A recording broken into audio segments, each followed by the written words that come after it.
बिस्मिल्लाहिर्रहमानिर्रहीम। आज का हमारा जो क्वेश्चन है वो है कंप्लीस एविडेंस। हम इसको थोड़ा सा समझेंगे और मैं अभी आपको इसका मतलब नहीं बता रहा और मैं आपको आगे जाके इसका मतलब बताऊंगा।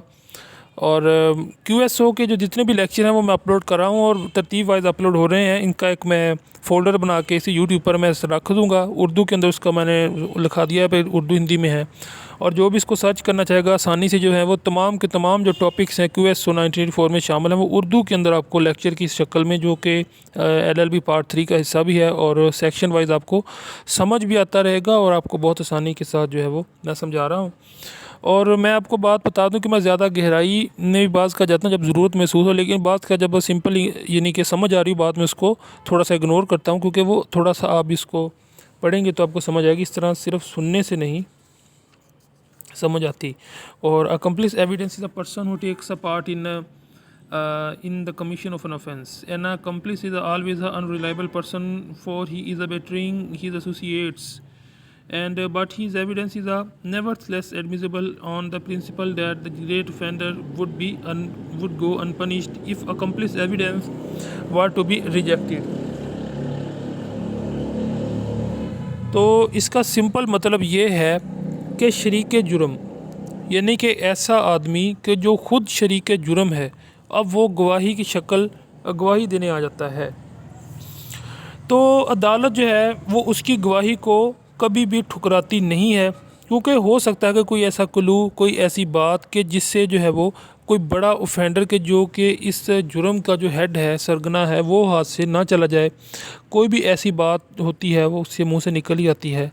और अकम्प्लिस एविडेंस शरीक जुर्म यानी कि जो ख़ुद जुर्म के अंदर शरीक हो। अब 4 बंदों ने मिलकर कत्ल किया है और वो बंदा जो है वो, ज़ाहिर बात है अब कोर्ट उनको डिनाई यानी कि अभी तक पकड़ नहीं पाती और कोर्ट को क्या पता कि जो आदमी आया है तो ये भी उसके अंदर शरीक था या नहीं है। अब वो आदमी जो ख़ुद शरीक जुर्म है और वो अकम्प्लिस एविडेंस कहलाएगा और आकर अगर गवाही देगा तो हो सकता है कि उसकी वो मदद कर दे।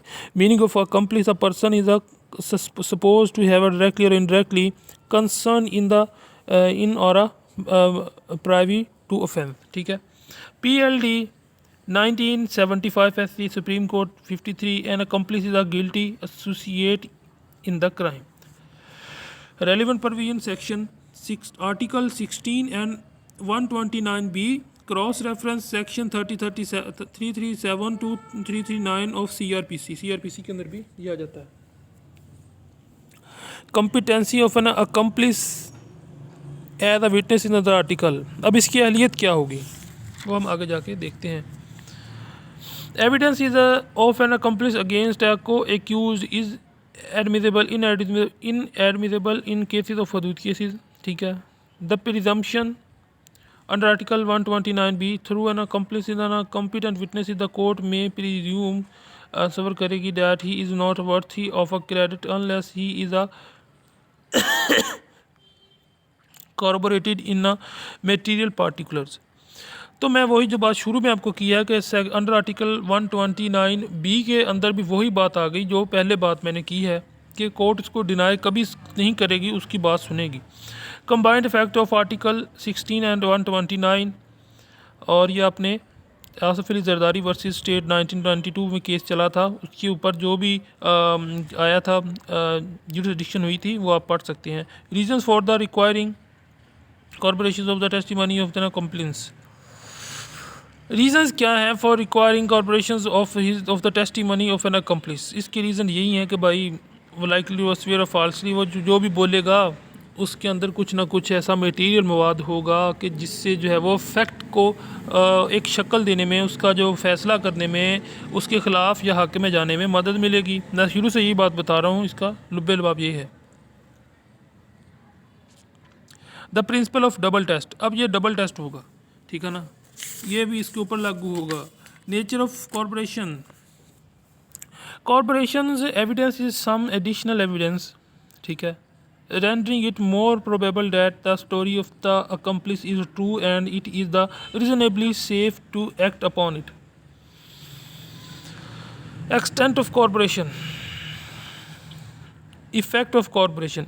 अब अदालत ने मुख्तलिफ मराहल के ज़रिए उसको जो है वो उसके जो भी विटनेसेस आए हैं अकम्प्लिस की तरफ से तो उसको मजबूत करना है कि हाँ वाकई ये सच कह रहा है कि नहीं कह रहा। तो अब उसके लिए जो है वो मुख्तलिफ़ किस्म की ये शराइत हैं, मुख्तलिफ़ किस्म की टर्म्स हैं, और जिसको बताया गया है legally conviction of an accused can be based solely on the evidence of a accomplice. Conclusion. To conclude, I can say that through an accomplice is a competent witnesses to testify against the accused. But the court should not overlook the position in which the accomplice may stand and the motives which he may ये मैं conclusion पढ़ रहा हूँ। Article 16(1)(29) भी both जो है वो इसके मुतालिक बताते हैं।